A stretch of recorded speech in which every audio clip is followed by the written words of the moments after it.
Last night's election results mean the Affordable Health Care Act will likely continue to go into effect. That's because the political makeup in Washington stays virtually the same: Democratic president, Democratic Senate, Republican House.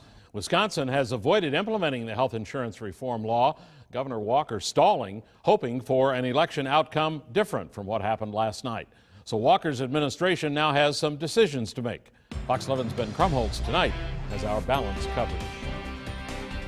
The old system isn't working. Without health insurance for her or her husband, small business owner Chris Spa is happy to hear the Affordable Health Care Act will move forward. I have no problem paying for health care as long as it's affordable. Each state is supposed to provide the Obama administration with a blueprint for its own health care exchange by November 16th. The exchange is supposed to be the online place where anyone can go to choose between competing insurance policies. Wisconsin hasn't started to design its exchange. Earlier this year, Governor Scott Walker said he wanted to see if Republicans could gain control in Washington and possibly repeal the health care law. We haven't made a decision yet. It's one of three options. It's either a federally run exchange, a state-run exchange, or a partnership. There's no penalty if Wisconsin doesn't meet next week's deadline. However, it means the federal government would design Wisconsin's exchange. Citizen Action of Wisconsin says that would leave the state with very little role in the process. I think people on all sides of the aisle would rather us build a strong Wisconsin exchange that works for Wisconsin consumers here and adapts to our own local insurance markets. According to the U.S. Department of Health and Human Services, the Affordable Health Care Act is about 70% implemented. The insurance exchanges aren't set to be operational until the start of 2014. Walker says that leaves time for Wisconsin to work on its system. And even after notifying them, we have it up until next fall